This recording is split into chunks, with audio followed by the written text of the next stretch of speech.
Hare Krishna and Gauranga. So I was just watching a fantastic video by His Grace Sadaputta Prabhu, who was one of our wonderful Bhaktivedanta Institute scientists. So this was many years ago in the 70s and 80s, 90s, when Srila Prabhupada was on the planet. He had started this science institute where his disciples were, his PhD scientist disciples were going out to all the different, universities and meeting all the different scholars, meeting all the different scientists, and so on and so forth, and presenting Vedic knowledge, presenting Krishna consciousness in a very subtle way, of course, not. So I was just watching this video by Sadaputta Prabhu called Simulated Worlds.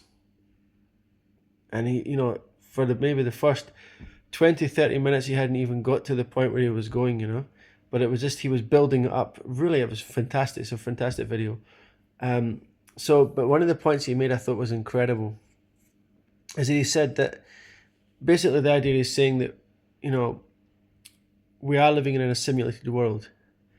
And he's showing these things. This was the early computers. This would be in the 90s. And they were showing the basic computers games that they were making to test different theories. So they had someone wearing a kind of early 90s virtual reality mask and was manipulating the little 3D character in this game, So he says, essentially, you're inserting the consciousness into that simulated world by using an interface, a device, So that's the keyboard, the monitor, the PC, and then you're essentially inserting yourself into that simulated world, and you're experiencing that world, So, he said, but can you learn to live with it? Can you just learn to live with that? Like, for example, there was a simulated butterfly, and he said every time the human, because who naturally a human just by sitting there still flinches and moves, that butterfly would flinch and move and fly and jump and dip and this thing. And he said, so you're experiencing it. So can you learn to live with it? And so different experiments have been made by scientists to see what would happen to people who were constantly subjected to virtual reality and then would start to just live with it and would start to almost essentially act out the simulation. So this is what we're doing in the material world. And one example he gave I thought was so profound is that he says it's like when you're learning to drive a car. For the first few goes, the car just seems completely alien in nature to you. Just putting the foot down, just getting your bite point on the clutch, braking, feeling the wheel, looking and doing your signals and your maneuvers and this thing. It's all like completely, even though, even for people, of course, that maybe have been used to cars and that their mum and dad drive or their aunties, uncles, whatever, still when you actually sit there for the first time, you're just like, whoa, this is, what is this, You can't get there. But then eventually, before you know, it just becomes complete second nature.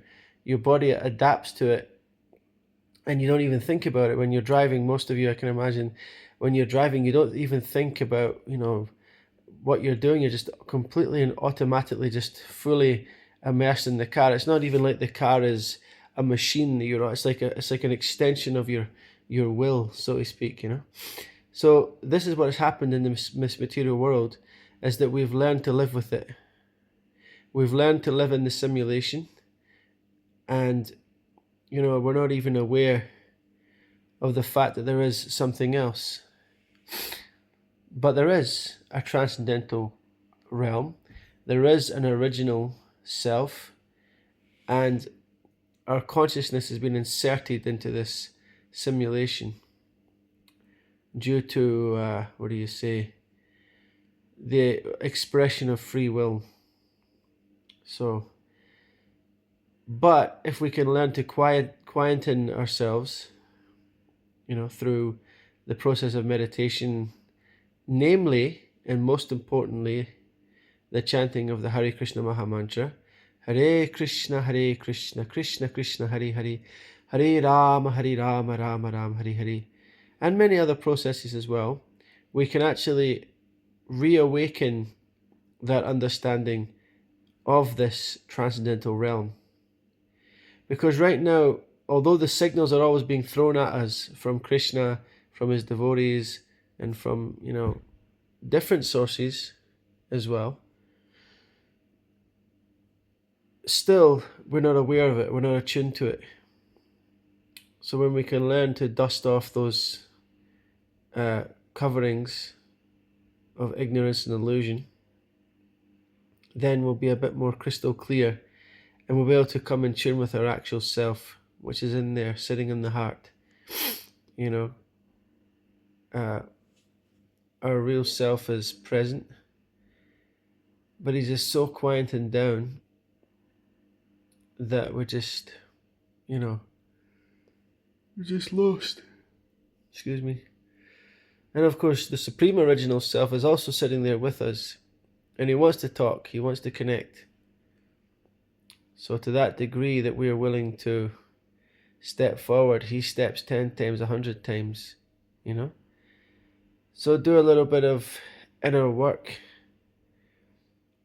and then learn to understand that we shouldn't just continue to keep just relishing the simulation, but try and get back to the original place of our pastimes and fun and games. Hare Krishna.